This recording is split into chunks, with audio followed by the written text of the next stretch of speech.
नमस्कार।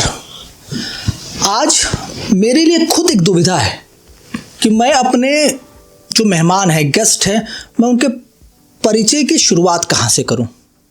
वो राइटर भी हैं, ऑथर भी हैं, पोइट भी हैं, प्रशासनिक अधिकारी भी हैं। मैंने अनुभव से सीखा और सनातन संवाद कथाएं, यह 2 पुस्तक उन्होंने लिखी है। काशी विश्वनाथ मंदिर ट्रस्ट के सीईओ भी हैं, मुख्य कार्यपालक अधिकारी भी हैं। हमारे साथ विश्वभूषण मिश्रा जी हैं। सर, बहुत स्वागत है आपका। कैसे हैं आप? महादेव, बहुत स्वागत आपका भी। चूंकि मैं जब परिचय करा रहा था तो मेरे दिमाग में आ रहा था कि ये तो मेरे दिमाग में है कि परिचय कहाँ से शुरू करूं, लेकिन आपको क्या ठीक लगता है एज अ लेखक, ऑथर के नाते या पीसीएस अधिकारी के नाते? मुझे लगता है कि ये सब जो हम लोग परिचय करते हैं, आपस में एक दूसरे को संबोधन देते हैं, मैं प्रायः यह प्रश्न अपने जानने वालों से जब हमारी चर्चा होती है तो मैं पूछता हूँ कि सबसे प्राथमिक परिचय आपने कहा कि विश्वभूषण का परिचय आपको देना है, लेकिन प्रश्न यह है कि अगर मेरे माता पिता ने नाम कुछ और रखा होता बचपन में तो मेरा अस्तित्व तो तब भी होता। तो यह नाम पद आपकी जो पहचान होती है वो बड़ी, मतलब कहिए कि रिलेटिव होती है। आपका नाम अंकित आपके माता पिता ने रखा, अगर नाम कुछ और रख देते तब भी आपका अस्तित्व होता। तो हमारी पहचान इससे नहीं है जी। बहुत गूढ़ अर्थों में अगर कहेंगे तो, और सामान्य अर्थों में आपने जो पहचान बताई है दुनिया के लिए, बशीर बद्र साहब का शेर है ना कि घरों पर नाम थे, नामों के साथ ओहदे थे, बहुत तलाश किया कोई आदमी ना मिला।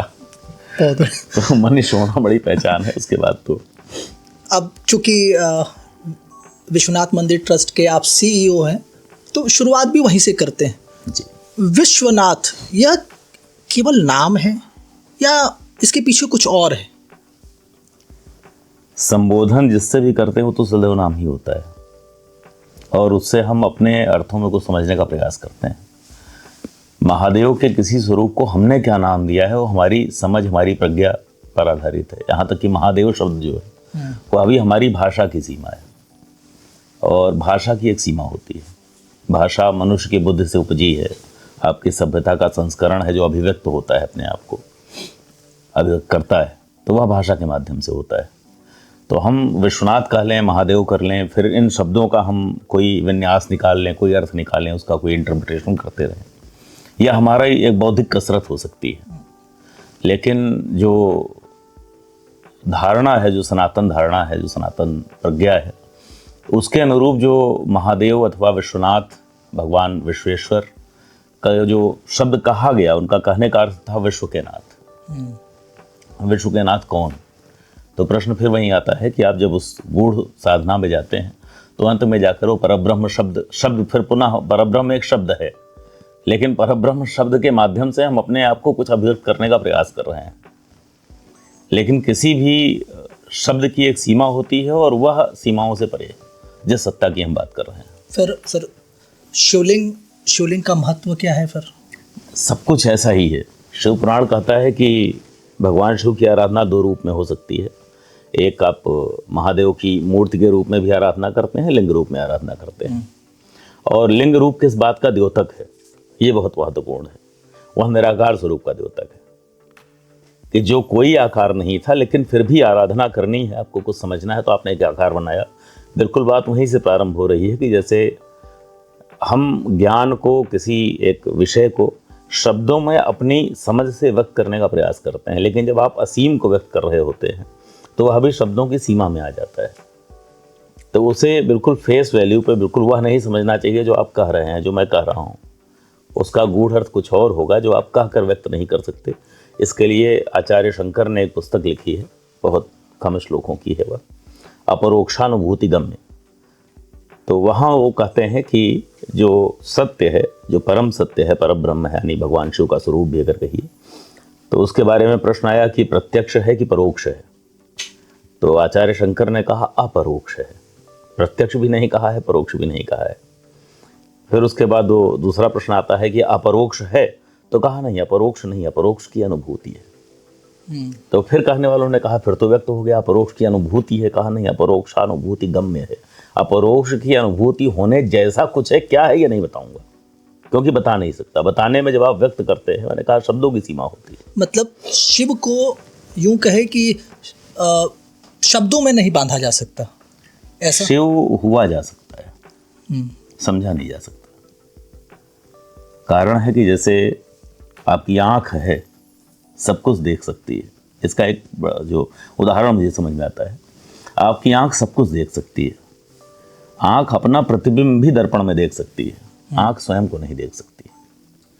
तो हम जो बोल रहे हैं, मैं कई बार ये भी प्रश्न हम लोग उठाते हैं कि जैसे आपने कहा अभी विश्वभूषण का परिचय आप करा रहे थे, मैंने कहा विश्वभूषण मेरा नाम है। तो प्रश्न आता है कि मैं नाम तो नहीं हो सकता, तो मैं क्या हूँ? आचार्य शंकर निर्वाण षटकम में लिखते हैं, नमो बुद्धि अहंकार चित्तानि नाहम्। मैं नाम नहीं हूँ, बुद्धि नहीं हूँ, अहंकार नहीं हूँ, क्योंकि ये सब मेरे हैं। मैं ये देह भी नहीं हूँ, देह भी मेरी है। इसी प्रकार जब आप आगे बढ़ते चले जाएंगे तो कुछ लोगों को भ्रम होता है कि मैं आत्मा हूँ, लेकिन समस्या होता है कि आत्मा भी तो मेरी है। तो मैं आत्मा का स्वामी हूँ और वह आत्मा भिन्न भिन्न देहों में अभिव्यक्त हो रही है। तो आत्मा का स्वामी कौन है? मैं ही शिव हूँ। और वहीं वह हम ब्रह्मास्मि का जो सिद्धांत आता है, जो भगवान कृष्ण जब अपना विराट स्वरूप अर्जुन को दर्शाते हैं गीता में, तो बार बार इस श्लोक पर बहुत पकड़ने वाली चीज़। देखिए, हर जगह पर जो आप शास्त्र पढ़ते हैं या कोई चीज़ पढ़ते हैं तो उसका अर्थ आपको कहाँ से निकलेगा ये समझना बहुत आवश्यक है। तो भगवान श्री कृष्ण गीता में अर्जुन से भी कहते हैं कि जब अपना विराट स्वरूप दर्शाते हैं, कहते हैं तेरा भी स्वरूप है, मेरा यही स्वरूप है। और आगे फिर एक श्लोक में उन्होंने कहा है कि अज्ञानी जन मूढ़तावश मुझ अव्यक्त को व्यक्त हुआ समझते हैं। तो जिसने समझा कि विराट स्वरूप वाला कोई भगवान अलग है और मैं अलग हूँ, जिसने समझा कि वो मोर पंख लगाने वाला एक ग्वाला जो है वो कृष्ण है, वहाँ गलती हो गई। मामला है कि अपरोक्षानुभूति गम में जब आप उस अवस्था में पहुँचते हैं तो आप ही कृष्ण होते हैं, आप ही शिव होते हैं। तो सर, शिव फिर कौन है? तपस्वी हैं, गृहस्थ हैं, विनाशक हैं, विनाश के रूप में देखते हैं, या आपके लिए शिव कुछ और हैं? पूरी जो सृष्टि है, सब कुछ विज्ञान कहता है कि एक बिग बैंग का धमाका हुआ, उससे चीज़ें उत्पन्न हुई थी। हमारा जो कॉस्मोलॉजी का सिद्धांत है वो कहता है कि एक प्रस्फुटन हुआ और उससे ब्रह्म ने स्वयं को अभिव्यक्त कर दिया। तो पूरी सृष्टि ही उसी की अभिव्यक्ति है। उदाहरण ऐसे आप समझिए कि समुद्र की एक बूंद का अलग अस्तित्व भी है, लेकिन वो समुद्र का इंटीग्रल पार्ट भी है। एक लहर का अलग अस्तित्व भी है, समुद्र का इंटीग्रल पार्ट भी है। तो जब आप किनारे खड़े होते हैं और एक लहर चल रही होती है हिंद महासागर में, तो हो सकता है उसको भ्रम हो जाए कि मैं भिन्न हूँ, और प्रशांत महासागर की लहर का अलग अस्तित्व होता है। परंतु जिसे ज्ञान है वह जानता है कि दोनों अंत में सारे सागर मिले हुए हैं, और एक पूरे ग्लोब का, पूरी पृथ्वी का जो जल है, समुद्र है, महासागर है, उसके जल के अलग अलग भाग हैं, केवल उसकी अलग अलग अभिव्यक्तियाँ हैं, वो कि हमारी देखने की एक सीमा है। तो इन सीमाओं में बंधकर, जब सीमाओं में बंधी है तो लहर है, जब निस्सीम हो गई तो वो महासागर हो गई। तो वही हमारा भी स्वरूप है। आपकी देह में भी मैं ही हूँ, इनकी देह में भी मैं ही हूँ, मेरी देह में आप हैं। हम सभी उस महासागर के लहर के अलग अलग अभिव्यक्तियाँ हैं जो एक दूसरे को अलग समझ रहे हैं, क्योंकि हमें लगता है कि एक अलग अस्तित्व है। क्षणिक रूप से होता भी है, भौतिक रूप से होता भी है, लेकिन वास्तव में हम सभी उसी निस्सीम सागर के भाग हैं, जो जिसे हम महादेव कहते हैं, शिव कहते हैं, कृष्ण कहते हैं, विष्णु कहते हैं। शिव का जो निराकार स्वरूप है ज्ञान और मोक्ष का मार्ग दिखाता है, जबकि उनका साकार स्वरूप प्रेम और भक्ति का मार्ग प्रशस्त करता है। आप शिव को कैसे देखते हैं? निराकार स्वरूप आपको ज़्यादा आकर्षित करता है या साकार स्वरूप? मैंने कहा कि ये निराकार, साकार, शिव, जितने आपने प्रत्यय लगाए हैं ना, जितने हमने विशेषण लगाए हैं जिसके माध्यम से हम उस सत्ता को संबोधित करते हैं अपनी समझ के लिए, या हमारे ही बनाए हुए। तो जिसकी जिस समय जैसी प्रवृत्ति होती है उस रूप में वो साधना करता है, उस रूप में कल्पना करता है। कोई कहता है कि मैं नहीं मानता, तो उसका भी प्रश्न यह हो गया कि जैसे सागर की एक लहर है, वो कहते हैं मैं नहीं मानती कि महासागर होता है, तो भी महासागर तो होगा ही होगा। तो ऐसा ही यहाँ भी सिद्धांत है कि आप मत मानिए कि महादेव हैं, लेकिन उसके बाद भी आप स्वयं तो हैं। एक पश्चिम में बड़े दार्शनिक हुए, उन्होंने अपना प्रारंभ ही नास्तिक दर्शन से किया है। डेकार्ट्स नाम है, बहुत प्रसिद्ध दार्शनिक है। तो उनका बड़ा फेमस उनका मैगजिम है कि कोगाइटो एर्गो सम। उन्होंने शंका यहाँ से प्रारंभ की, उन्होंने कहा ईश्वर का कोई अस्तित्व नहीं है, यह जगत भी जो मुझे दिखाई दे रहा है, हो सकता है यह भी एक भ्रम हो, और भ्रम के कारण कोई किसी मायाजाल किसी ने रचा हो और मेरा स्वप्न चल रहा हो, ऐसा मुझे प्रतीत होता हो। वहां से आते हुए उन्होंने प्रत्येक चीज के अस्तित्व पर शंका की। उन्होंने कहा शंका से ही ज्ञान का जन्म होगा, सब पर शंका की, कहा कुछ भी अस्तित्ववान नहीं है। लेकिन अंत में फिर आते हैं यही कोगाइटो एर्गो सम पर, कि मैं सोचता हूं इसलिए मैं हूं, कि ये सारी बात सबको झुठलाने वाला, सबके अस्तित्व को निर्मूल करने वाला तो कोई है, और वो मैं हूं। फिर मैं से प्रारंभ होता है, जब मेरा अस्तित्व सिद्ध हो गया तो वहीं से पूरे ब्रह्मांड का अस्तित्व सिद्ध होता है। और ये भी समझिए, जो मैंने कहा था अभी कि हमारी एक बौद्धिक सीमा होती है, बुद्ध की सीमा है, शब्दों की सीमा है, भाषा की सीमा है। इन सीमाओं को स्वीकार करने के बाद, क्योंकि हम एक देह में आ गए हैं, जब इन सीमाओं से मुक्त होते हैं तब हम शिव होते हैं। हम ही शिव होते हैं, कोई और नहीं है। तो मैं निराकार भी हूँ, साकार भी हूँ। आपका जो सूक्ष्म अस्तित्व है, जब आप ध्यान की अवस्था में बैठते हैं, जब आप स्वप्न में रहते हैं, उस समय आप विचार करते हैं मैं ऐसा ऐसा करूँगा या मैंने ऐसा ऐसा किया था, उस समय भौतिक रूप से आप नहीं कर रहे होते, वह आपका निराकार स्वरूप है। आप योजना बनाते हैं कल की, और बाद में आप साकार स्वरूप से उसको एग्जीक्यूट करते हैं। तो निराकार और साकार केवल अवस्थाएं हैं, और हमारे मन का है सारा कुछ। आप बस ये कल्पना करिए कि मेरा अस्तित्व आज है इस देह के रूप में, जिस रूप में आप मुझे जानते हैं। यह देह जिस दिन मैं छोड़ दूंगा, यानी इस देह से मुक्त हो जाऊंगा, जो जीवात्मा है, कर्म के बंधन से लिपटी हुई जो आत्मा होती है वह जीवात्मा है। जब वह सब कुछ समाप्त हो जाएगा, आवरण, तो शिव हो जाएगी। तो उस जीवात्मा के साथ जब मैं इस देह को छोड़ दूंगा, तो मेरी जीवात्मा के लिए, मेरे इस अभी वशभूषण के रूप में आप मुझे जान रहे हैं, आप इनको अंकित के रूप में जान रहे हैं, तो अंकित की स्मृतियां जब तक इस शरीर की हैं, जब से जिनका जन्म हुआ है, लगातार इनकी यादें जुड़ती चली जा रही हैं। वह एक व्यक्तित्व का निर्माण करता है जिसको आप अंकित कहते हैं। और जिस समय वह जीवात्मा देह छोड़ देती है, वो सब भूल जाती है, फिर नया शिशु बनकर जन्म लेती है। कुछ सभ्यताओं में कहते हैं कि वो अपने निर्णय के दिन की प्रतीक्षा करती है, डे ऑफ जजमेंट, फैसला का दिन, आखिरत का दिन जिसको बोलते हैं, किसी भी अवस्था में होती हो। मैं उस मेटाफिजिक्स में नहीं जा रहा सवाल में, लेकिन मामला ये है, जिस दिन ये देह और स्मृतियां छोड़ दी, उसके बाद वह ब्रह्मांड समाप्त हो गया जिसकी अनुभूति इस देह ने की थी। मेरा ब्रह्मांड अलग है। मेरे ब्रह्मांड में जो लोग हैं, जो वस्तुएं हैं, उनमें और जो लोग, जो वस्तुएं आपके ब्रह्मांड में, वो आपकी ज्ञान की सीमा है। आप जितना जानते हो, आपका विश्व केवल उतना है। मैं जितना जानता हूँ, मेरा विश्व उतना है। तो हम सभी के अलग अलग विश्व हैं, अपने विश्व के हम स्वयं निर्माता हैं। हम अगर पुराणों की तरफ जाएं जी, तो भगवान शिव स्वयंभू हैं, यानी उनका जन्म नहीं हुआ है। वो सृष्टि के अनंत काल की रचना से अब तक हैं। और विष्णु पुराण की माने तो भगवान विष्णु के मस्तक की तेज से उत्पन्न हुए हैं। इतना विरोधाभास। प्रत्येक, जो मैंने कहा कि जो वैष्णव हैं विष्णु पुराण को मानते हैं, पद्म पुराण को मानते हैं, जो कृष्ण का संप्रदाय मानने वाले लोग हैं उनके लिए भी हरिवंश पुराण और इस तरह के रचनाएं हैं। जो देवी पुराण को मानने वाले हैं वह भी हैं। शैव संप्रदाय अपने आप में बहुत अद्भुत है। गाणपत्य परंपरा के लोग भी हैं, नरसिंह परंपरा के लोग भी हैं। तो सनातन जगत में जब साधना हुई, जब प्रज्ञा अवतरित हुई, तो जो अपनी अपरोक्षानुभूति का जो माध्यम था, मार्ग था, वह अपनाने को आप स्वतंत्र हैं, आपको जो अच्छा लगता है। और कहा गया कि जिसको, शिवपुराण कहता है, जिसको शंकर के जहाँ होने का विश्वास है, वहाँ से उसे शिव सारे परिणाम देते हैं। तो अगर आपको शिव के, कृष्ण में होने का विश्वास है, विष्णु में होने का विश्वास है, शिव का मतलब मैंने फिर कहा, मूलतः हम शब्द हम बनाते हैं। विष्णु शब्द हमने बनाया है, शिव शब्द हमने बनाया है। हमारी भाषा कुछ और होती तो शब्द बदल जाते। तो शब्दों में बांधने की आवश्यकता नहीं है। आप जिसे शिव कह रहे हैं उसी को वैष्णव विष्णु कह रहा है, उसी को कृष्ण को मानने वाला कृष्ण कह रहा है। अंत में तो सभी अनुभूतियां एक ही हैं, जो परम तत्व है। और परम तत्व के बाद जो निसीम है, वहाँ से जब सीमाओं की बात शुरू होती है, जब आप क्लासीफाई करते हैं, तो इस जगत की रचना में भिन्न भिन्न शक्तियों की आराधना की जाती है। आराधना करते हैं तो आप ईश्वर और भक्त दो होते हैं, और आध्यात्म में जब अनुभूति करते हैं तो भक्त और ईश्वर एक होते हैं। नहीं, आपने कहा जो है भगवान राम के रूप में भी शिव हैं, भगवान कृष्ण के रूप में भी शिव हैं। तो आप ये कहना चाहते हैं वो कबीरदास की जो पंक्तियाँ हैं, नदिया एक घाट बहु तेरे, परम ब्रह्म एक ही है? निश्चित रूप से परम ब्रह्म एक ही है भी कह सकते हैं। और मैं किसी वाद में नहीं पढ़ रहा हूँ, यह भी कह सकते हैं कि हम सभी परम ब्रह्म हैं, उन्हीं की अभिव्यक्ति है। सागर का जल आप लेने गए तो आपने सागर का जल कहाँ से उठाया, लेकिन आने के बाद तो सागर का जल ही हुआ है ना। तो हम सभी, हमारे लिए जैसे हमारे यहाँ भगवान विश्वनाथ को रामेश्वरम का जल अर्पित करने की परंपरा है। तो रामेश्वरम से जब जल उठकर आ गया तो यहाँ रामेश्वरम का जल होता है। अलग अलग पात्र में रखा है तो उनको ये शंका हो सकता है उस जल में जो जीव हों, अगर उस जल की जो आत्मा हो उसको लगे कि हम भिन्न भिन्न पात्र में हैं इस समय। लेकिन आप जानते हैं वो केवल शंका ही है।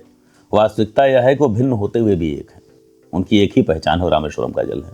तो हम सभी परब्रह्म हैं, बस हमारी पहचान भिन्न भिन्न हो गई क्योंकि हम जीवात्मा के रूप में अपने आप को यहाँ प्रकट कर रहे हैं। शिव पुराण यह भी कहता है, देखिए बहुत जो गूढ़ अर्थ होता है शास्त्रों का वो समझेंगे तो बहुत चीज़ें भिन्न निकलेंगी। शिव पुराण कहता है कि जब कहा कि शिवलिंग कितने प्रकार के हैं तो मुझे भी एक शंका होती थी। स्कंद पुराण में लिखा हुआ है कि 27 परार्ध शिवलिंग हैं काशी में। एक परार्ध का मतलब हुआ 19 जीरो सामने लग गए। तो सोचिए इतने शिवलिंग कहाँ। तो कई विद्वानों से बातचीत हुई, किसी ने कहा कि साहब वो गंगा जी में बह गए, पृथ्वी के नीचे हैं कालांतर में, लेकिन फिर भी आप जानते हैं बड़ी संख्या होती है। 27 परार्ध शिवलिंग के लिए काशी का क्षेत्र बहुत छोटा है, जो शिवलिंग की हमारी कल्पना है कि शिवलिंग ऐसा होता है। फिर शिव पुराण को पढ़िए तो उसमें लिखा हुआ है कि शिवलिंग कौन कौन है। तो कहा कि सभी भक्तों में भी शिव है, शिवलिंग है। जब शिवलिंग की कोटि बताई गई तो कहा गया शिव के जितने भक्त हैं वह भी शिवलिंग हैं। फिर बताया गया कि जो वनस्पतियां हैं वह भी शिवलिंग हैं, जो कीट हैं, जो सूक्ष्म जीव हैं, जो मनुष्य हैं, जो अन्य जंतु हैं वह भी शिवलिंग है। जो धरती पर है वो शिव, जो धरती पर नहीं है वह भी शिवलिंग है। तो जब आप इस रूप में देखते हैं, मतलब आप ये समझिए कि ये मेज रखी हुई है तो मूलतः यह भी शिवलिंग है, क्योंकि शिव की अभिव्यक्ति ही तो है सब कुछ। इस मेज का एक एक कंपोनेंट अलग अलग भी शिवलिंग है। जब आप इस रूप में देख पाते हैं, और ये कहने का अर्थ क्या था, गूढ़ अर्थ क्या था, इसका मतलब ये नहीं कि हमारी जगह बैठकर वो जल चढ़ाने लग जाएंगे। इसका अर्थ सिर्फ यह हुआ, यह बताने का प्रयास किया गया था कि जो कुछ अस्तित्व में है सब उन्हीं की अभिव्यक्ति है, और उनकी अभिव्यक्ति होने के नाते सब कुछ शिव स्वरूप है। शिव ही स्वयं को अभिव्यक्त कर रहे हैं। अब ये चूंकि हम शैव परंपरा की बात कर रहे हैं, हम राम की परंपरा में बात करेंगे तो राम स्वयं को अभिव्यक्त कर रहे हैं, हम विष्णु की परंपरा में बात करेंगे तो विष्णु स्वयं को अभिव्यक्त कर रहे हैं। और सभी पुराणों में जो आपने कहा कि विष्णु से शिव उत्पन्न है, कहीं शिव से विष्णु उत्पन्न है दूसरे पुराण में, कहीं ब्रह्मा जी से उत्पन्न है सभी, तो इसका ये एक जो इंटीग्रल यूनिटी है। अब अगर सबका अध्ययन कर रहे हैं, एक विद्वान के रूप में आप पढ़ना चाह रहे हैं, परंपरा का अनुसरण करेंगे तो केवल अपना वाला पढ़ेंगे तो आप उस निस्सीम को प्राप्त करने की दशा में आगे बढ़ेंगे, उसकी अनुभूति में आगे बढ़ेंगे। ज्ञानी के रूप में पढ़ रहे हैं तो इसका अर्थ यही हुआ कि सब इंटीग्रल, एक इंट्रिंसिक यूनिटी है सभी में।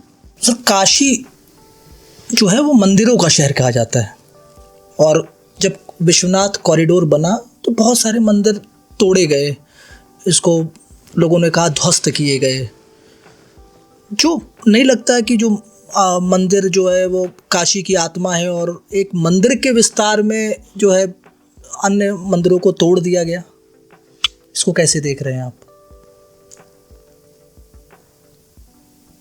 आप या हम या कोई भी मनुष्य किस रूप में बात करता है, दो तीन चीजें हैं उसमें। एक होता है भक्त का भाव, आध्यात्म में शिव में आस्था रखने वाले का भाव। दूसरा एक होता है जो स्वयं को ही कर्ता मान लेने का भाव। आप इस देह के साथ जब आए हैं तो देह का अहंकार नहीं होना चाहिए, देह की अनुभूति होनी चाहिए। अनुभूति में आप शिव हो जाएंगे। अहंकार होने में आप अज्ञान के अंधकार की तरफ बढ़ चलेंगे। तो आपका जो प्रश्न है वो यहीं से उपजता है कि प्रश्नकर्ता जो भी है, जो भी शंका करने वाला है, सामने जो प्रश्न खड़ा कर रहा है, किस भाव में प्रश्न कर रहा है, उसको वो यह मानता है कि सब कुछ शिव की योजना के अनुरूप ही होता है और उससे भिन्न हो ही नहीं सकता, या वो ये मानता है कि मैं कुछ कर सकता हूँ और मैं अलग कर लूँगा। शिव की योजना के विरुद्ध भी जाकर कोई व्यक्ति कार्य कर लेगा, चाहे मैं हूँ चाहे मेरा विरोधी हो। तो चाहे अभी की घटनाएं हो, चाहे पूर्व की घटनाएं हो, जिन पर कई बार हमें आपत्ति होती है, सब कुछ अंत में है तो शिव की योजना का अंग ही। तो मूलतः होना वही है जो शिव ने निर्धारित किया हुआ है, जो उस ब्रह्मांड की बड़ी योजना का अंग है। चाहे वो एक छोटे से धूल के कण का उड़ना हो अथवा स्थिर रहना हो, वह भी शिव की योजना का अंग है। परंतु हमारा धर्म क्या है? ये देह हमें मिली है धर्म का पालन करने के लिए। तो हमारा धर्म क्या है? अपनी अनुभूतियों को ठीक रखते हुए, अपने विचार को ठीक रखते हुए, अपने कर्म को सत्कर्म के रूप में रखते हुए हम अपना कार्य करेंगे। हम पराक्रम करेंगे अथवा परिक्रमा करेंगे, ये हमारी इस देह पर निर्भर करता है, हमारी मनस्थिति पर निर्भर करता है। ये संकल्प स्वातंत्र हमें दिया है, परिणाम तो वही होंगे जो शिव ने नियत किया हुआ है। तो भगवान श्री कृष्ण वही गीता में कहते हैं, कर्म करो फल की इच्छा मत करो। अर्जुन ने कहा कि मैं अपने बंधुओं को कैसे मार सकता हूँ, तो भगवान ने विराट रूप दिखाया, तो पहले से मरे हुए हैं, क्योंकि जिसका जन्म हुआ है उसका मृत्यु तो होनी ही होनी है, और यह भी नियत है कैसे मरेंगे। तुम्हारी इस देह से कौशल होना है कि नहीं होना है, ये तुम्हें तय करना है। तो ये हमें तय करना है हम अपनी देह से क्या कौशल करते हैं। यदि आपकी आस्था है, कोई मंदिर आपको लगता है कि मंदिर भी मनुष्यों के ही बनाए हुए हैं सभी, तो अगर आपको लगता है कोई मंदिर ध्वस्त करके उस जगह का स्वरूप और अच्छा हो सकता है, तो आपने वह किया। जिन्हें नहीं लगता था उन्होंने विरोध किया कि नहीं ये ऐसे ही सुंदर लग रहा है। तो मूलतः अपने भूखंड की रचना आप कैसे कर रहे हो, बस ये सारा प्रश्न है। अंत में तो संपूर्ण पृथ्वी ही शिवलिंग है, यह सौरमंडल भी शिवलिंग है, सूर्य भी शिवलिंग है। तो जब सर्वत्र शिव है तो आप उसमें क्या बना लेंगे, क्या बिगाड़ देंगे। आपने अपनी सुविधा के लिए, अपनी आराधना के लिए कोई मंदिर बनाया था, स्थान बनाया था, इतना ही महत्व है उसका। पिछले दिनों उत्तर प्रदेश की राज्यपाल महोदय ने एक विषय की चर्चा की थी, लिव इन रिलेशनशिप की। अब आप इस वर्तमान परिवेश में, वर्तमान समाज की परिस्थितियों के अनुसार कैसे देखते हैं लिव इन रिलेशनशिप को? समाज जब आदिम युग में था तो लिव इन होता रहा होगा। उस समय तो जिसके साथ अच्छा लगा साथ रहता होगा। सभ्य न होने की अवस्था में यही दशा होती है। जितने कुत्ते हैं, बिल्ली हैं, जो हमसे, जिनको हम कहते हैं बौद्धिक रूप से उतने उन्नत जीव नहीं हैं, उनके यहाँ लिव इन का ही कॉन्सेप्ट चलता है। तो आपको अपना जीवन गरिमापूर्ण बनाना है या कुत्ते बिल्ली की तरह रहना है, आपको तय करना है। और समाज के लिए मैंने कहा कि अंत में जो महादेव ने रचा होगा वही होगा। हमारे शास्त्रों में लिखा हुआ है पहले से, कलयुग की दशा क्या होगी, लोगों की प्रवृत्तियाँ कैसी होंगी। तो अगर आप शास्त्र में विश्वास करते हैं, महादेव में विश्वास करते हैं, तो बहुत चिंतित मत होइए। और सबसे बड़ी बात है कि सब कुछ अंत में अच्छा हो जाना है, क्योंकि कलयुग के बाद पुनः सतयुग आएगा, तो प्रवृत्तियाँ पुनः ठीक हो जाएंगी।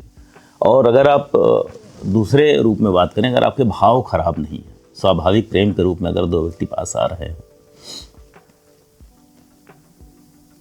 हम सभी बड़ा गर्व करते हैं ना कि हम भारत देश के निवासी हैं। भारत का नाम कैसे पड़ा है? यह नाम भारत कहाँ से आया? भरत से आया। भरत किससे उत्पन्न हुए थे? शकुंतला और दुष्यंत से।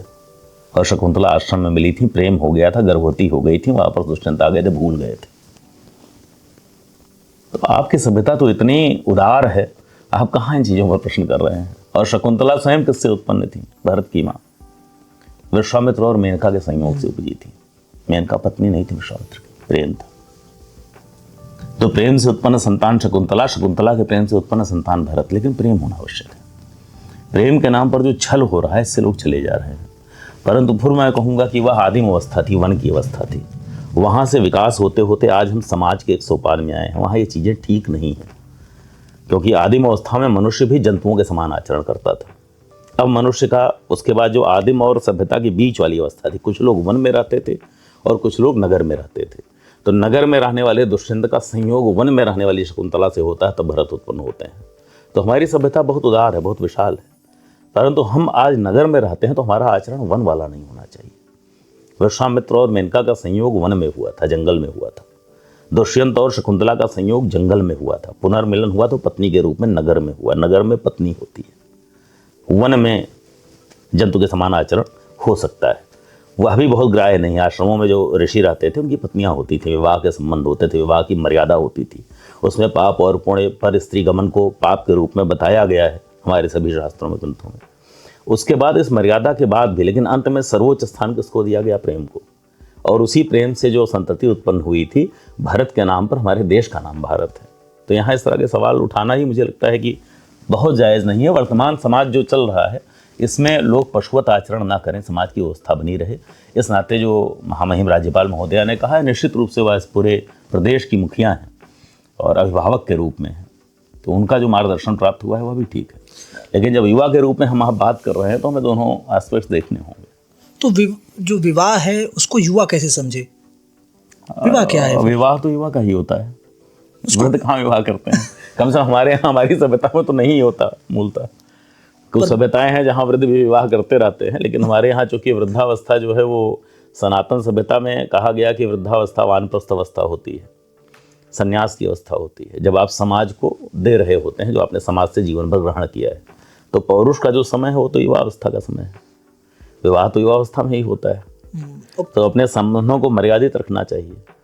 दूसरा, एक समाज की भी समस्या है, आप लगातार विवाह की आयु बढ़ाते चले जा रहे हैं, जो बहुत ही अवैज्ञानिक है।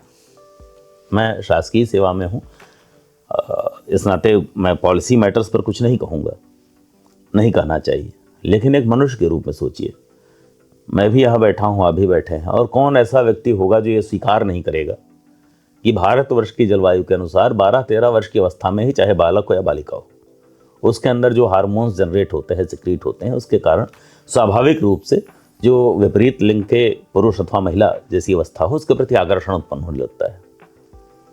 उसके बाद आप अनुशासित करना चाहते हैं एक लंबे समय तक, जब तक विवाह नहीं हो रहा है। और वो अनुशासन करने के लिए, अनुशासन तो भाई या तो आर्मी में होता है, वहाँ भी भंग होने लगता है कई बार, तो समाज में अनुशासन बार बार भंग होता है। तो विवाह की आयु समाज को स्वयं निर्णय लेकर एक वैज्ञानिक आधार पर ले आने की आवश्यकता है, ऐसा मुझे प्रतीत होता है। लोग कहते हैं, जैसे हमारे साथ के भी लोग हैं, कि विवाह हो गया तो पढ़ाई कैसे करेंगे। आप विवाह के माध्यम से जो डिस्ट्रैक्शन रोकना चाह रहे हैं वो तो ऐसे उसको हो रहा है बाहर पढ़ते हुए, इससे अच्छा विवाह ही कर दो। मुझे लगता है विवाह की आयु भी अगर थोड़ा सा तार्किक रूप से और भारत की जलवायु के अनुरूप रखी जाएगी तो बेहतर होगा। अभी 18-21 उन्होंने कहा पॉलिसी मैटर्स पर शासकीय सेवा में शासन की जो नीति है अथवा जो व्यवस्था उसके विरुद्ध मैं नहीं बोल सकता, लेकिन धर्म के आधार पर, समाज के आधार पर मुझे लगता है कि भारतवर्ष की जलवायु के अनुरूप यहाँ विवाह की आयु को पुनः निश्चित किए जाने की आवश्यकता है। प्रेम को किस रूप में देखते हैं आप? प्रेम आप कहना चाह रहे हैं अथवा आकर्षण कहना चाह रहे हैं? प्रेम, पहले प्रेम, फिर आकर्षण पे भी समझेंगे हम लोग शब्द अलग अलग करते हैं। बिल्कुल ठीक। मूलतः प्रेम उत्पन्न तो आकर्षण से ही होता है, और जो साहचर्य होता है साथ रहने से होता है स्वाभाविक स्वरूप में। कोई व्यक्ति कितना भी कुरूप हो, कोई व्यक्ति कितना भी निर्मम हो, कोई देखने में बहुत खराब लगता हो, बहुत कठोर लगता हो, उसका जो पुत्र होता है, उसकी जो पुत्री होती है, अपने बचपन की अवस्था में जब बच्चे का जन्म होता है, उस कुरूप व्यक्ति को खड़ा करिए और बगल एक बहुत सुंदर व्यक्ति को खड़ा करिए, और दोनों उस बच्चे को बुलाएंगे तो बच्चा उस कुरूप व्यक्ति के पास जाएगा। साथ रहने के कारण उसका स्वाभाविक प्रेम है, स्वाभाविक आकर्षण है। वही बच्चे बड़े होते हैं तो आप देखते हैं कई बार अपने माता पिता के साथ कैसा व्यवहार करते हैं, क्योंकि बड़े होते होते उनके अंदर वो दुनियादारी वाली भावना आती है, आकर्षण समाप्त हो जाता है। तो प्रेम के मूल में आकर्षण है। और अगर आप वो युवाओं के बीच होने वाले प्रेम की बात कर रहे हैं तो मैंने कहा वो आकर्षण होता है, इस नाते प्रेम होता है। अब यहाँ भी जो अनुशासन की बात आती है, वहाँ अगर अपने आप को आप अनुशासित रखते हैं, नियंत्रण कर पाते हैं अपने ऊपर, तो वह ज़्यादा अच्छा है। नियंत्रण नहीं कर पाते तो समस्या होती है, आकर्षण से उपजा हुआ प्रेम बेहतर आकर्षण की तरफ तो पुनः जाएगा।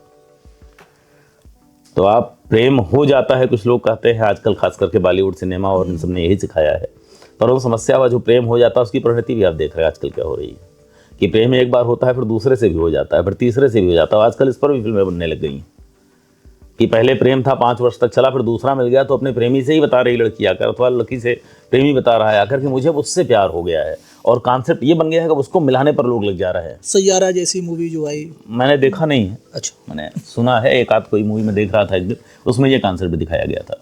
तो आकर्षण से उपजा हुआ प्रेम तो बदलता रहता है, लेकिन अनुशासन होना ज़्यादा श्रेयस्कर, ज़्यादा बेहतर है कि होना चाहिए अपना अनुशासित प्रेम अगर आप कर सकते हैं।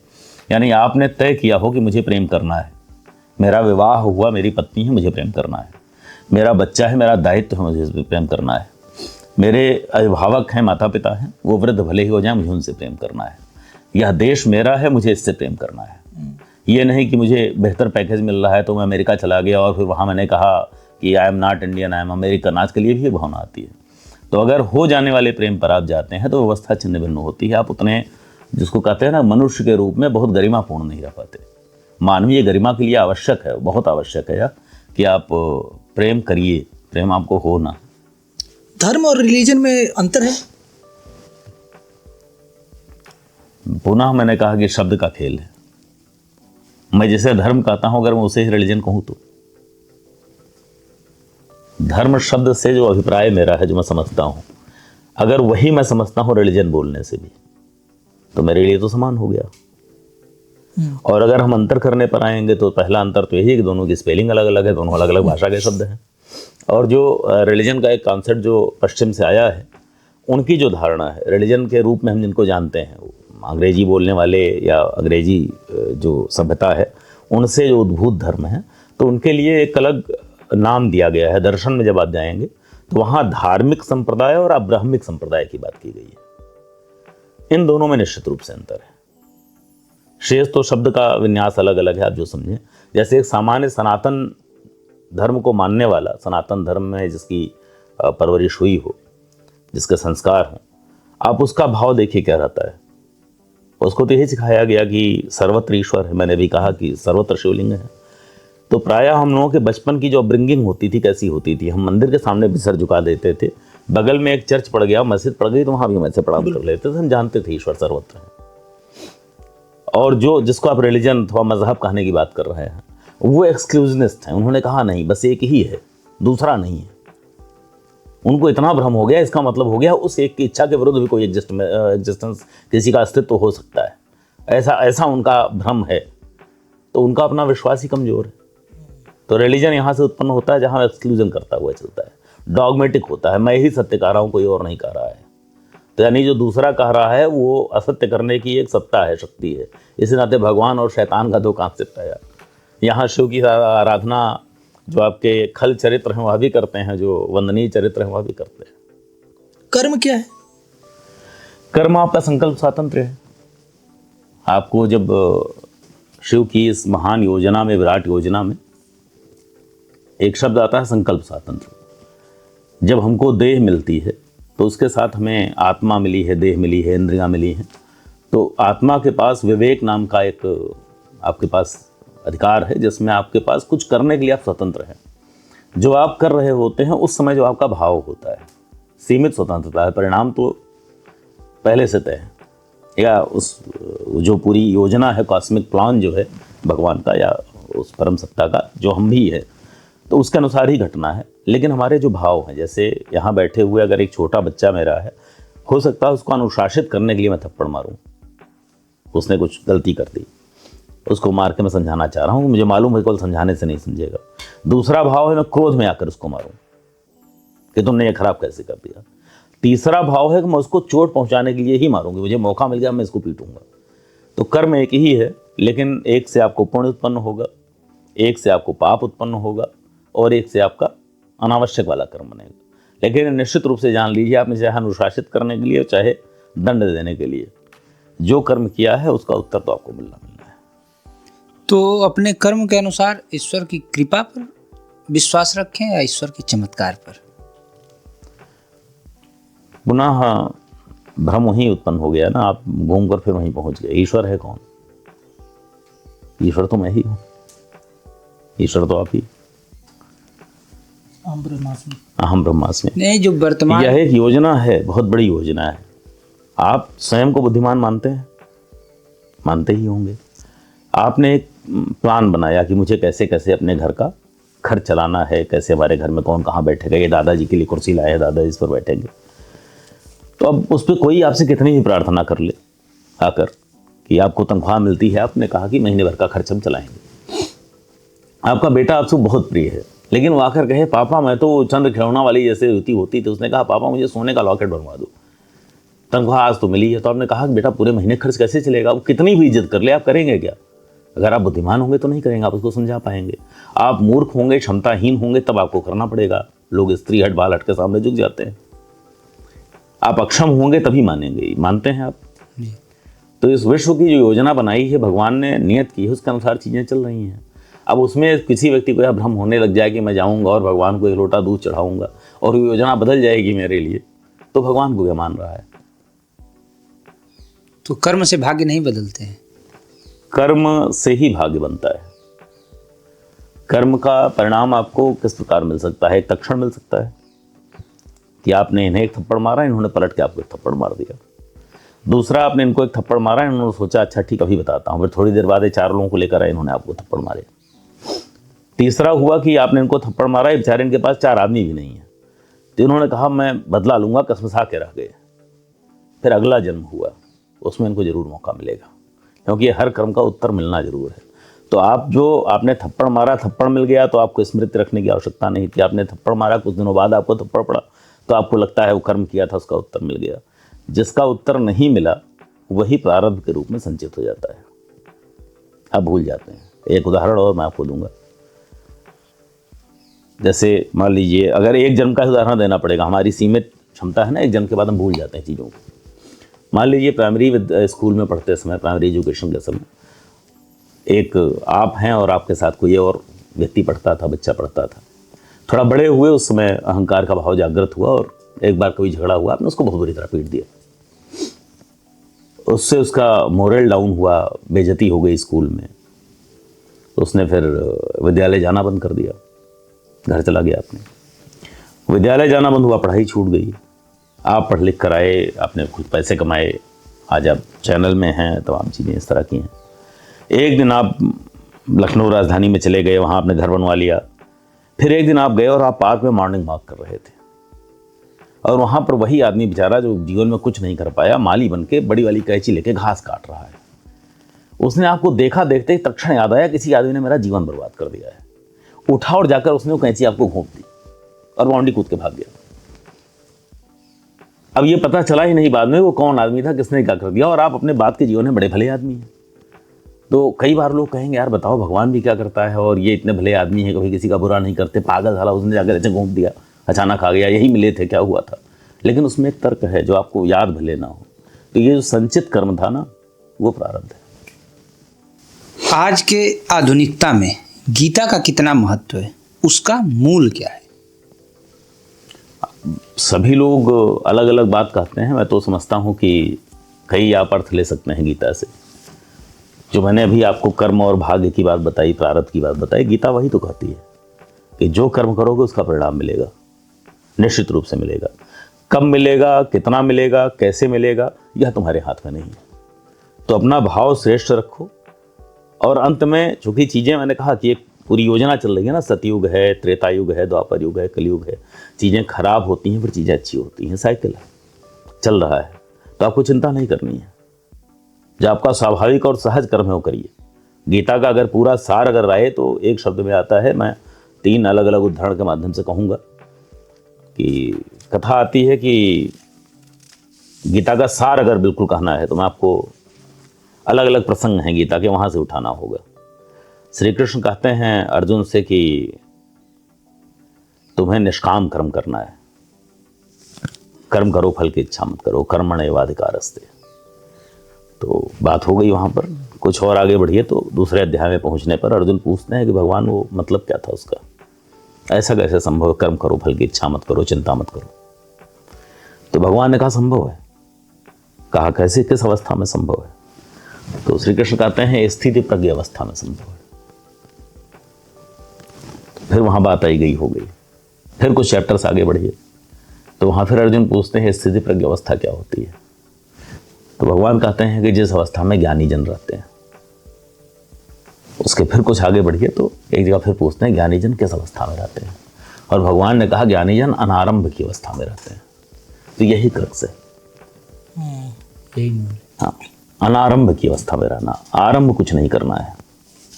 जब आप कर्ता भाव से कर्म करते हैं तो आप आरंभ कर रहे होते हैं। जब आप स्वाभाविक कर्म करते हैं तो आप अनारंभ की अवस्था में हैं। दुर्योधन ने कहा कि युद्ध होगा और युद्ध करना विवशता है, क्योंकि स्त्री का अपमान हुआ है और संपत्ति की रक्षा करनी है, अपनी संपत्ति का दावा करना है। तो यह मनुष्य का सहज स्वभाव है कि वो स्त्री की रक्षा के लिए, अपनी संपत्ति की रक्षा के लिए युद्ध करेगा। वहाँ पर अर्जुन का ये कहना कि मैं युद्ध नहीं करूँगा और दूसरा खांडव वन जला लूँगा और वहाँ बना लेंगे भगवान युद्ध नहीं करते हैं, यह आरंभ हो जाता है। कई बार कर्म करना अनारंभ है और ना करना अनारंभ नहीं है। इस चीज़ को समझ पाना यही विवेक की बात है। इसीलिए स्थिति प्रज्ञ अवस्था कहा गया, जो विवेक से प्राप्त होती है। तो हमें अपने विवेक का उपयोग करते हुए जो हमारा सहज कर्म है वह करना है। यही गीता का सार है। अब हम लोग मंदिर ट्रस्ट की ओर बढ़ते हैं।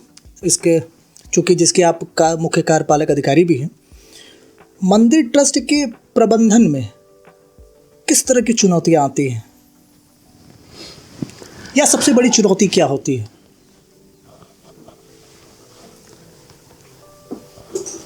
एक सामान्य प्रशासक के रूप में पूछेंगे तो बहुत सारी बातें हैं कि भीड़ का प्रबंधन करना है, लोगों को संतुष्ट करना है, प्रोटोकॉल्स आते हैं, लोगों की विशेष दर्शन की इच्छा होती है, उसका भी सम्मान करना है, सभी लोगों को सुलभ और सहज दर्शन हो पाए, ये सारी चीज़ें तय करनी होती हैं और ये कहा जा सकता है कि चुनौती है। परंतु जैसा मैं बार बार कह रहा हूँ कि ये सब भाषा के उपकरण हैं, केवल हमारे जो शब्द होते हैं।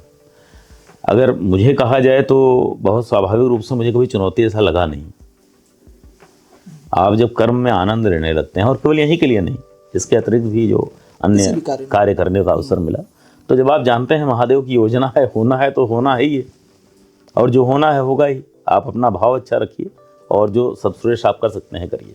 महादेव स्वयं विचार देते हैं। जैसे काशी विश्वनाथ मंदिर न्यास में आने के बाद, चाहे वो संस्कृत विद्यालय के बच्चों को जो हमारी लोक कल्याण की योजनाएं हैं, उन बच्चों को दोनों समय का भोजन देना हो, वस्त्र देना हो, पुस्तक देनी हो, अस्पतालों में जो भोजन जा रहा है, जो हमारे यहाँ दर्शनार्थी आते हैं, इनके लिए जो ग्रीष्मकाल की जब अवधि होती है उसमें ORS घोल पिलाना, ग्लूकोज पिलाना या जो जूस पिलाना, इस तरह की चीज़ें, लगातार बच्चों में टॉफ़ी चॉकलेट का वितरण करना, ये सारे नवाचार हैं जो श्री काशी विश्वनाथ मंदिर न्यास से ही प्रारंभ हुए। सबसे पहले हमने ग्लूकोज बांटा तो, और जब खबरों में गया तो हमने देखा फिर और मंदिरों में शुरू हुआ। हमने ORS घोल पिलाना शुरू किया तो हमने देखा और जगह पर शुरू हुआ। लेकिन ये हम का मतलब क्या हुआ? ये विचार कहाँ से आया? कोई रॉकेट साइंस नहीं है, मैंने कोई योजना नहीं बनाई थी। बैठे बैठे लोगों को देखा कि अच्छा इनको समस्या हो रही, महादेव ने विचार दिया, और विचार दिया हो तक्षण करना है, सहज कर्म, जो मैंने आपसे पहले कहा था। तो सहज भाव से सब कुछ होता चला गया। कुंभ में इतनी बड़ी संख्या में लोग आए, सहज भाव से होता चला गया। इसी में कई बार आलोचना भी होती है, ऐसा नहीं केवल प्रशंसा ही होती है। बहुत लोग होते हैं शिकायत करते हैं, आलोचना करते हैं, उसको भी हम सहज रूप में मानते हैं, स्वीकार करते हैं कि हाँ ठीक है, ये आलोचना भी होनी थी, इससे चीज़ें ठीक होनी, तो वहाँ चीज़ों को ठीक करने का प्रयत्न किया जाता है।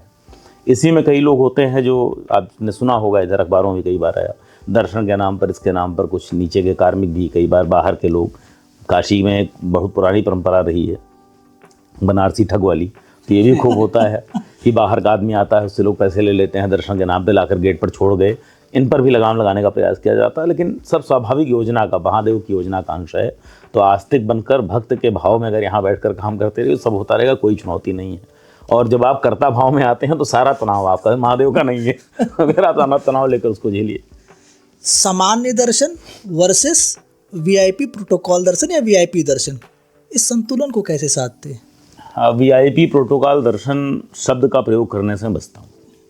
मैंने कहा तो मैं सबको शब्दाडंबर है, शब्दों में अभिव्यक्ति है, लेकिन शब्दों का भौतिक अस्तित्व तो है ही, हमारी ज्ञान की सीमा में ही, तो उसका अर्थ हम अपने रूप में ग्रहण करते हैं। कम से कम यहाँ पर कार्यभार संभालने के कुछ ही समय बाद जो हमारे यहाँ वो प्रोटोकॉल रिक्वेस्ट या VIP दर्शन रिक्वेस्ट शब्द का प्रयोग जो अन्य मंदिरों में होता है, उसका प्रयोग हमने बंद करवाया है। यहाँ पर हमारा जो फॉर्मेट है, वहाँ कहा गया दर्शन फैसिलिटेशन रिक्वेस्ट, दर्शन में सहयोग हेतु अनुरोध। सहयोग करेंगे। VIP कौन है? महादेव के दरबार में कौन VIP है?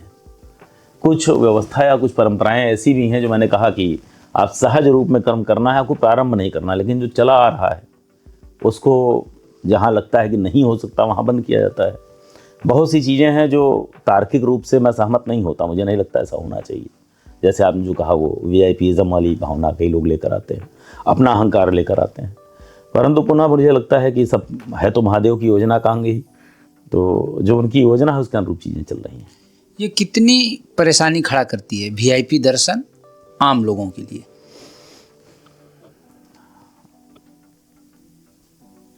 प्रायः प्रयास तो यही रहता है कि किसी को समस्या ना होने पाए।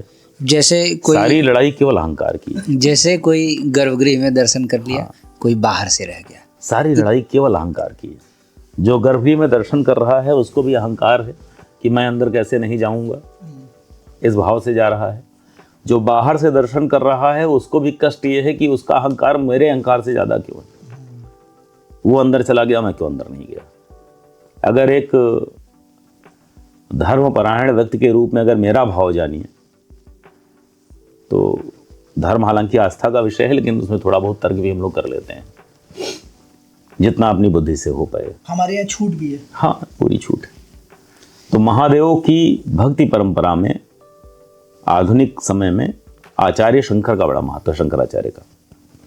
शंकराचार्य ने 4 पीठ स्थापित की, वहाँ शंकराचार्य के अलग अलग प्रतिनिधि बैठते हैं। उन 4 पीठों से जो दीक्षित लोग होते हैं उनको आप दंडी स्वामी कहते हैं। दंडी स्वामी को भी आपको स्पर्श नहीं करना है, क्योंकि स्पर्श से संवेदनाएं ट्रांसफर होती हैं। आप किस अवस्था में शुद्ध हैं अशुद्ध हैं, तो उनके भाव भंग ना हो, इस नाते उनके हाथ में एक दंड होता है, उनको प्रणाम करता है, आप भूमि पर प्रणाम करते हैं। तो आप दंडी स्वामी को छू नहीं सकते, आप शंकराचार्य की पीठ पर बैठे हुए लोगों को छू नहीं सकते, क्योंकि उनकी शुद्धता बनाए रखनी है उस देह की। देह में है तो आत्मा ही, अंत में हम सभी एक ही हैं, लेकिन भाव कौन सा है वो प्रभावित करता है एक दूसरे को, स्पर्श भावनाएं ट्रांसफर होती हैं। और आप शंकर को छू लेने का प्रयास कर रहे हैं, स्पर्श दर्शन। आप बताओ, शिव को आप स्पर्श करोगे?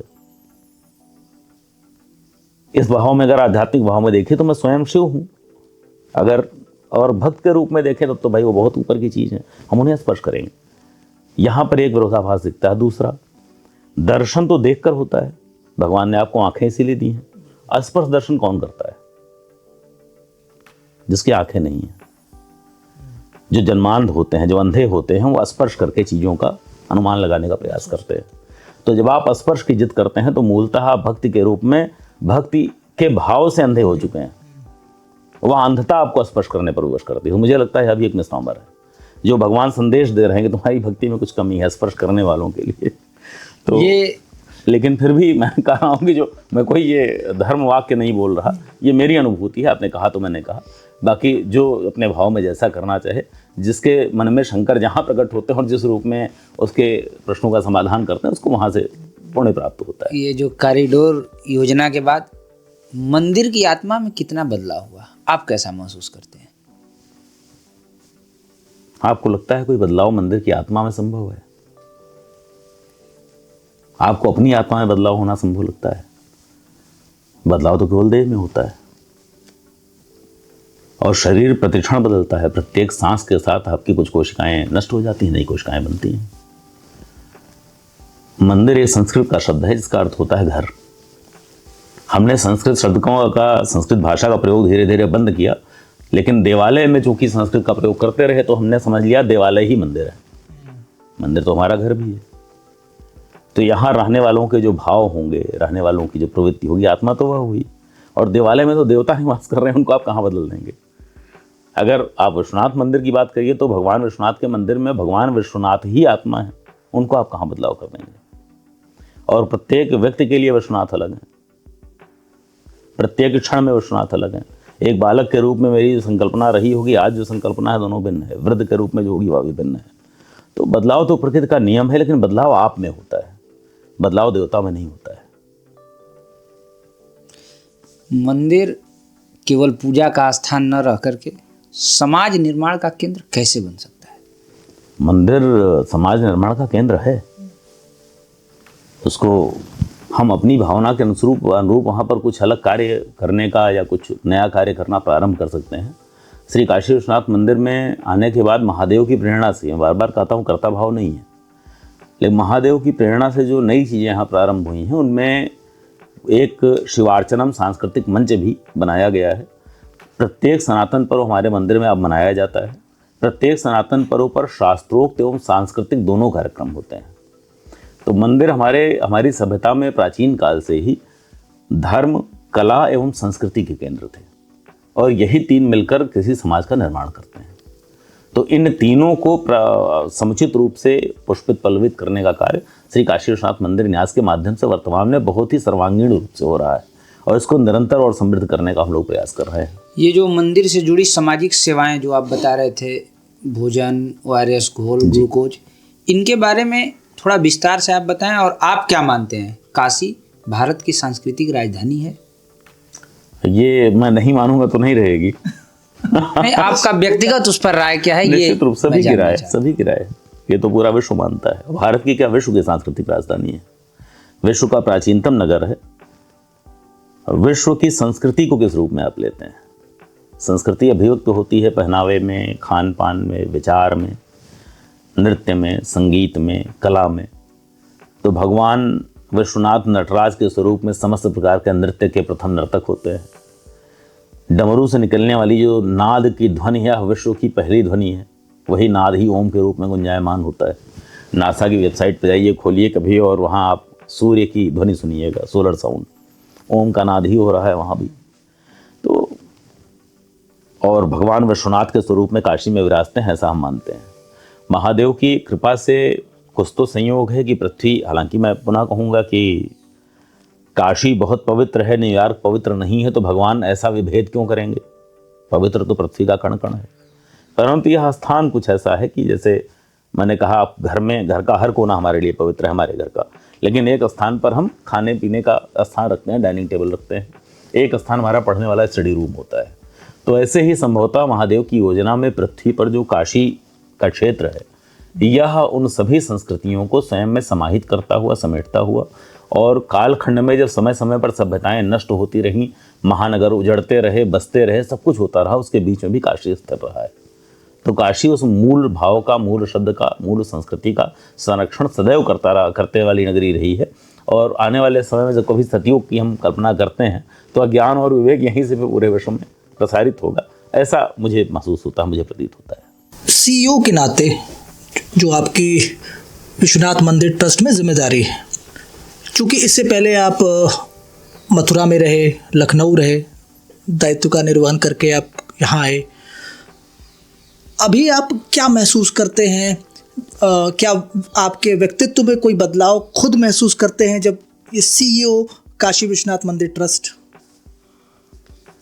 अवस्था के साथ मनुष्य में परिवर्तन तो होता ही है, तो परिवर्तन निश्चित रूप से निरंतर हो रहा है, और उसमें कई चीज़ें, सौम्यता का अधिक आ जाना, थोड़ा उदार हो जाना अपने व्यवहार में, सौम्य हो जाना, सरल हो जाना, ये निरंतर घटने वाली क्रिया है, परंतु ये चलने वाली परिघटना है। ऐसे मैं महसूस करता हूँ कि मेरा जो जीवन का पहले का समय था, जब मैं नवयुवक था, उसके बाद से लेकर नौकरी में शुरू में आने तक की अवस्था थी, तो उग्र बहुत था, क्रोध बहुत जल्दी आता था, और कई बार जो कहते हैं कि शारीरिक रूप से भी, वचन से भी, वाणी से भी हिंसक उठते थे, आक्रामक हो जाते थे लोगों पर। तो वहाँ पर एक कठोर प्रशासक की छवि उस समय, जब मैं एसडीएम था, उस समय रही। उसके बाद अभी वाली अवस्था में मैंने देखा कि परिवर्तन आया है, भाव वही है, प्रशासन अच्छे से चलना चाहिए सब कुछ, लेकिन उसके लिए आपको आक्रामक होने की, उग्र होने की आवश्यकता नहीं है। एक मेरे मंदिर के कार्यालय में एक व्यक्ति ने मुझे लाकर एक पेंटिंग भेंट की है, कभी आप आएंगे मंदिर कार्यालय में तो मैं आपको दिखाऊंगा। भगवान श्री राम की का चित्र है उसमें, और वो धनुर्धर राम है, प्रत्यंचा खिंची हुई है, लेकिन राम के चेहरे पर जो सौम्यता है, आदर्श वह होता है कि आप वध भी कर रहे हैं तो चेहरे पर आपका भाव सौम्य होना चाहिए, वहीं से आपका कर्म जनरेट होता है। आप निष्काम कर्म कर रहे हैं कि सकाम कर्म कर रहे हैं? निष्काम का तात्पर्य वही हुआ कि आप वह भाव लेकर नहीं कर रहे हैं। हो सकता है कि किसी व्यक्ति को सेवा से निकालना पड़ रहा हो, किसी कर्मचारी को किसी उद्दंडता के कारण, हो सकता है किसी व्यक्ति को किसी दुष्ट कर्म के नाते उसके विरुद्ध मुकदमा लिखवाना पड़ रहा हो सकता है कभी किसी के ऊपर और दूसरी कार्रवाई करनी पड़ रही हो, परंतु वह कार्रवाई करते समय आप व्यक्तिगत रूप से, भावनात्मक रूप से उसमें आप अपने आप को, अपनी इस देह को भी कष्ट दे रहे हैं कि नहीं दे रहे? भाई, हमें जो तनख्वाह मिलती है अपने घर की आजीविका चलाने के लिए किए जाने वाले कर्मों के बदले मिलती है, तो उसका तनाव आपके व्यक्तिगत जीवन में नहीं आना चाहिए। लेकिन यह धीरे धीरे ग्रेजुअली डेवलप होने वाली अवस्था है। मंदिर ने निश्चित रूप से यहाँ पर जो दायित्व मिला है भगवान विश्वनाथ के प्रांगण में कार्य करने का, उससे उसमें निश्चित रूप से कुछ जुड़ाव, धनात्मक और पॉजिटिव जुड़ाव हुआ होगा। कई लोग कहते हैं, चूंकि मैं आपका पोस्ट भी देख रहा था आने से पहले, सोशल मीडिया पोस्ट, कई लोग कहते हैं कि एक तो अधिकारी ऊपर से धोती कुर्ता चंदन लगाकर मंदिर में आते हैं, तो इसको कैसे देखते हैं आप, इस तरह के कमेंट को, विश्लेषण को? अच्छा है, काशी आपने स्वयं कहा सांस्कृतिक राजधानी है, और संस्कृत मैंने कहा खाने से, पीने से, पहनावे से चीज़ों में अभिव्यक्त होती है। तो हम बहुत समय तक विदेशी सत्ता के अधीन रहे, उनकी संस्कृति को हमने श्रेष्ठ मान लिया। इस नाते हम सभी देखिए यहाँ वेस्टर्न पोशाक में बैठे हुए हैं, मुंह से कहेंगे हमारी संस्कृति सबसे श्रेष्ठ है, आचरण से नहीं करते। तो कम से कम मंदिर जैसे स्थान पर, और यथासंभव अपने कार्यालय में, अपने घर में, अपने जो संस्कार वाले कार्यक्रम होते हैं, वहाँ से अगर धीरे धीरे अपने परिधान, अपने परिवेश को आप पुनः प्रारंभ करेंगे, तो मुझे लगता है कि वो उसका प्रसार और अच्छे से होगा। और पुनः एक बार उसके श्रेष्ठता की भावना आएगी। तो हमें अपनी संस्कृति को जीवंत भी रखना है, जीवित भी रखना है और उसकी श्रेष्ठता को स्थापित भी करना है। तो निश्चित रूप से हमें स्वयं उसका पालन करना पड़ेगा।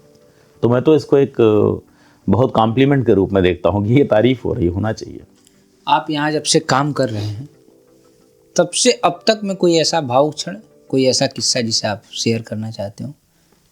बहुत सारे किस्से हैं, उसको सुनाने बैठेंगे तो ये पॉडकास्ट नहीं हो पाएगा। कोई एक जो बहुत भावुक रहा हो और आपके मन को छू गया हो? सभी बराबर है, क्योंकि सब महादेव के आदेश से हुए हैं। जैसे अभी जो रामेश्वरम की जो तीर्थ जल योजना है, बैठे बैठे चुटकियों में योजना बनी, और ये जब लागू हो गई योजना कि अब रामेश्वरम से तीर्थ जल यहाँ आता है और यहाँ से प्रयाग से हम लोग उठाते हैं गंगा जल, उसे भगवान विश्वनाथ को अवलोकित करा के रामेश्वरम भेजते हैं। बताइए कब के लिए, कितनी सदियों के लिए बन गई व्यवस्था है। बहुत सारा है। मथुरा पे रंग भरी एकादशी पर यहाँ से प्रसाद जाता है, वहाँ से यहाँ प्रसाद आता है। अलग अलग धाम जुड़ रहे हैं। जो श्रद्धालुओं के लिए, छोटे छोटे बच्चों को आप घूम कर एक टॉफ़ी एक चॉकलेट जब देते हैं और बच्चा पहले मना करता है, क्योंकि आजकल जो परिवेश है ना उसमें लोग लगता है क्या खिला दे रहे हैं, फिर बताया जाता है मंदिर धाम से महादेव ने आपके लिए भेजा है, तब उसके चेहरे पर जो प्रसन्नता दिखती है, उसकी माँ के चेहरे पर जो प्रसन्नता दिखती है, ये सभी ऐसे क्षण हैं। मतलब कितने हैं मैं कह नहीं सकता। आज शिव को दिखाना हो तो टीवी से लेकर सोशल मीडिया तक धुआं, गांजा, ये जो नैरेटिव सेट किया गया है, इसको शिव से जोड़ना कितना उचित है? कौन जोड़ रहा है? शिव जिसको जिस भाव में आदमी करता है, कल्पना मिलते हैं। आपके शिव कैसे हैं, आपके लिए महादेव के प्रति आपके क्या भाव हैं, आप महादेव को कैसे देखते हैं, उस रूप में महादेव आपका कल्याण करेंगे। कोई आदमी अरबी में अगर भगवान शंकर की पूजा करेगा तो क्या महादेव की कृपा उसे नहीं प्राप्त होगी? ये तो हमारी धारणा है कि हमने मान लिया है कि हमारे वाले उनके वाले, सेक्टोरियन नहीं बनना है। मान लीजिए किसी व्यक्ति का की अपनी आस्था नशे में है तो वो नशे के रूप में भगवान को देख रहा है, अच्छा ही है, शैतान नहीं देख रहा है ना। लेकिन हाँ, निश्चित रूप से नशे की प्रवृत्ति को बढ़ावा नहीं देना चाहिए। महादेव थोड़ी नशा करते हैं, आपने चित्रण किया है ऐसा। आप जो चित्र बनाते हैं, जो चेहरा बनाते हैं महादेव का, ये भी तो मानवीय कल्पना का अंग है। देश में मंदिरों के प्रति एक नैरेटिव बनाया जाता है। So called progressive Jain ji के बीच मंदिरों के प्रति ब्राह्मणों की लूट का केंद्र है। विश्वनाथ मंदिर में भी ऐसा कुछ है? विश्वनाथ मंदिर में तो एक ट्रस्ट बना हुआ है, वहाँ से जो पूजा करवाने वाले लोग हैं उनको तनख्वाह मिलती है, वेतन प्राप्त होता है। और वह वेतन इतना कम था कि जब मैं यहाँ मुख्य कार्यपालक अधिकारी के रूप में आया तो मैंने भी महसूस किया कि आज के समय में एक परिवार का जीविकोपार्जन करने के लिए जो मिलना चाहिए उससे भी बहुत न्यून था। अभी भी पूरी तरह हम बढ़ा नहीं पाए हैं, प्रस्ताव भले पारित किया है लेकिन उसको भी लागू होने में थोड़ा समय लगेगा। तो विश्वनाथ मंदिर में भी बाकी जगह से ठीक मिल रहा है, तब भी ऐसे भी शास्त्री हैं जिनको 8,000 रुपये महीने मिल रहा है। ऐसे भी शास्त्री हैं जो वो दक्षिणा में ही उनको कुछ अंश मिलता है, कोई वेतन नहीं मिलता।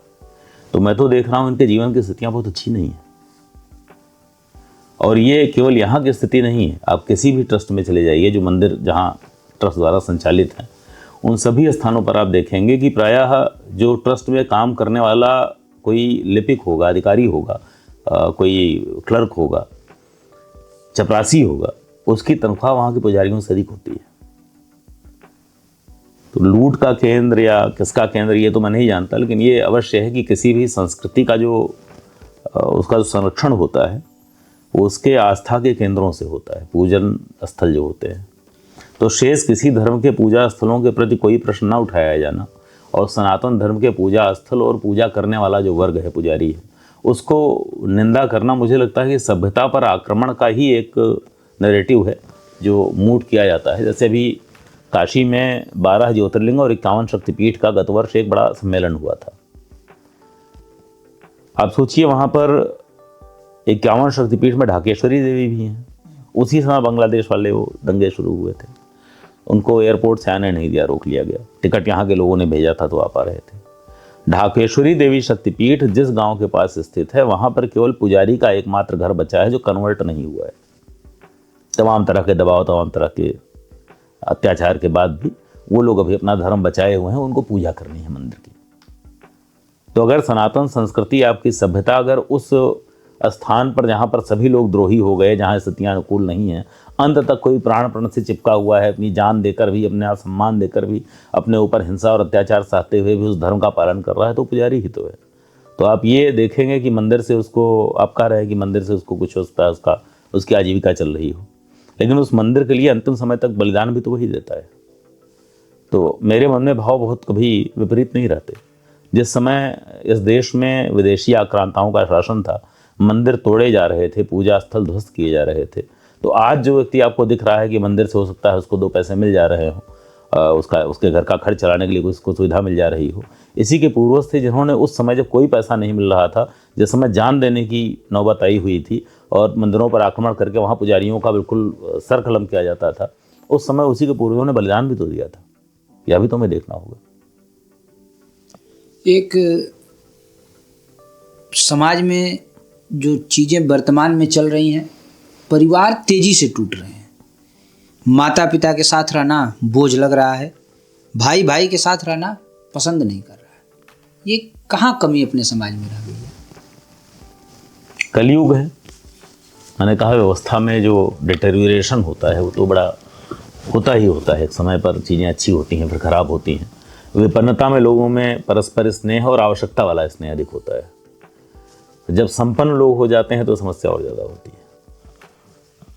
ये संपन्न हो गए हैं तो उनको तब माता पिता बोझ लगने लग जाएंगे। उस संपन्नता को कैरी कर पाना, लोगों के अंदर एक दूसरे को बर्दाश्त करना। आप याद कीजिए कि आज आप सूटेड बूटेड बैठे हैं यहाँ पर, अपना बचपन याद करिएगा, और आज भी जो लोग गांव में ही रहते हैं महसूस करेंगे। उनके यहाँ जब चाचा आते हैं, ताऊ आते हैं, मामा आते हैं, बुआ आती हैं, तो घर में, गांव के घर में जहाँ रहने की जगह सबके पास नहीं है, एक कोठरी में सोना पड़ता है, उसी में कथरी और करके एक बेड पर 2-2 लोग सोते हैं कि खटिया पर। वो प्रसन्न हो जाते हैं हमारे रिश्तेदार आए हैं।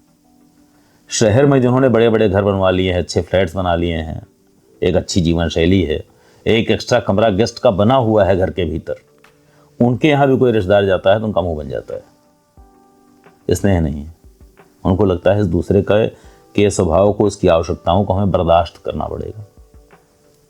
तो प्रेम का अभाव संपन्नता होने के साथ साथ होना बड़ा स्वाभाविक है। संपन्न होकर भी स्नेह भाव बनाए रखना, स्वजनों के प्रति आस्था और स्नेह बनाए रखना कठिन होता है, और वही साधना है, वही आपका अनुशासन है। आज मंदिरों में जो देखा जाता है कि आस्था से ज़्यादा फोटो ऑप देखने को मिलता है, रील्स देखने को मिलती हैं। तो पूजन विधि छूट जाए, लेकिन फोटो, वो समय, वो क्लिक नहीं छूटनी चाहिए। कि परिवर्तन को कैसे देख रहे हैं? बहुत आलोचनात्मक नहीं होना चाहिए। जब युवा किसी पब में और उसमें जाते हैं, शराब घर में जाते हैं और वहाँ की फ़ोटो डालते हैं, तब भी आपको बुरा लगता है, या बहुत लोगों को बुरा लगता है। समाज कहाँ जा रहा है। फिर वही युवा मंदिर जाता है, वहाँ की फ़ोटो डालता है, तब भी आपको ख़राब लग रहा है। भाई, तो फ़ोटो खींचना, डालना, सोशल मीडिया आज के ज़माने का फैक्ट है।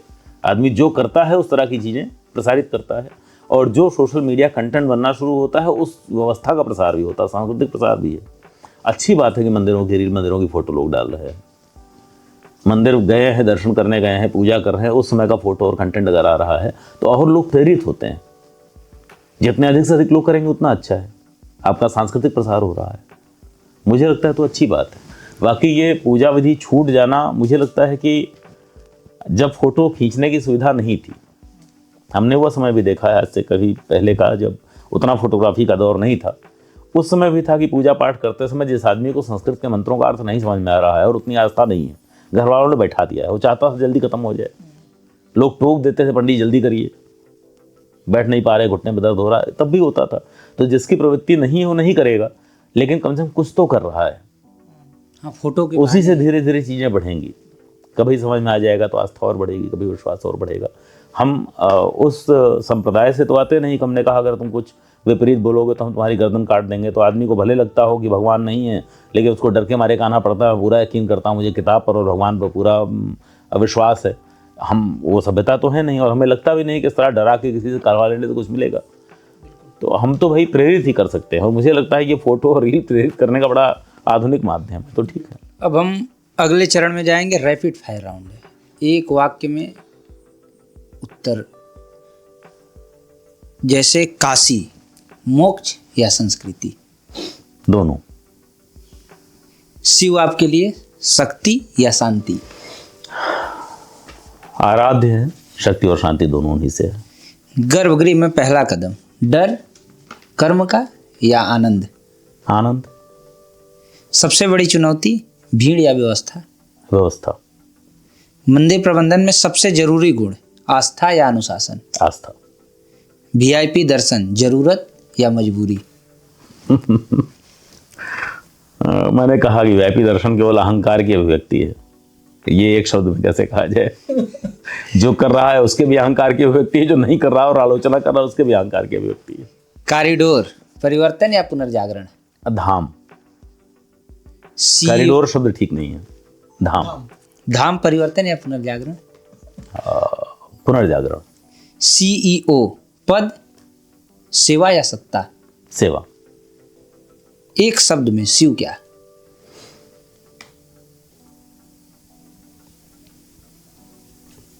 शिव शिव ही हैं, उन्हें एक शब्द में हम कैसे बांधे? मैंने पहले कहा कि भाषा एक बंधन होती है, आप एक शब्द में बांधने को कह रहे हैं तो एक शब्द शिव ही है। गंगा नदी या माँ?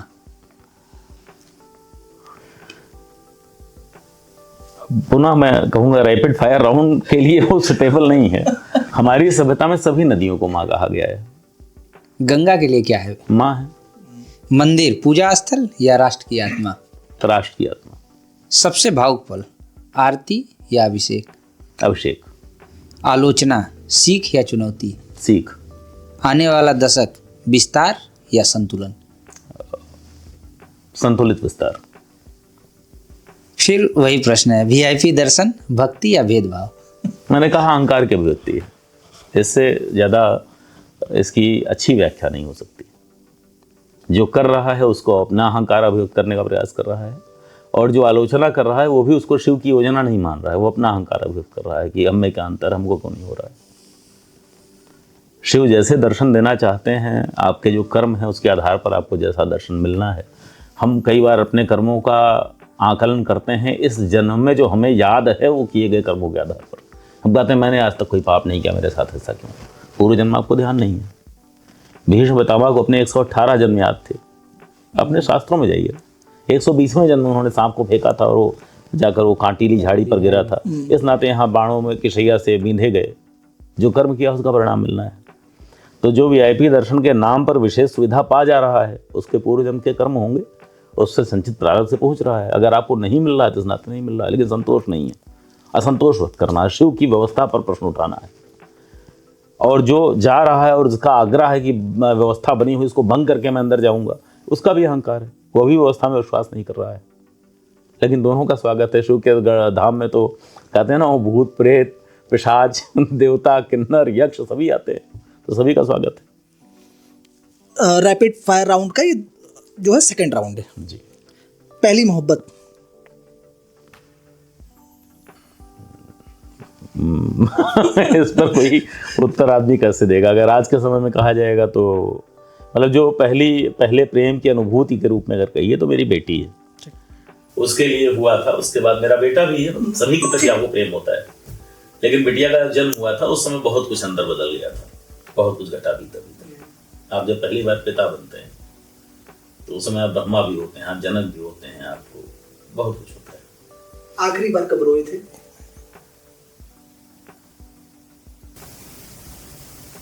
याद नहीं। पीसीएस ना होते तो क्या होते? वकील होता। सबसे बड़ा झूठ जो आपने अपने बारे में सुना? बहुत सी कहानियां सुनी हैं अपने बारे में, कोई एक? बहुत सारी कहानियां। कुछ नाम लेंगे उनके बारे में एक शब्द, केवल एक शब्द में जवाब देना है। जी। शिव, आराध्य, राम, आदर्श, गंगा, माँ, कविता,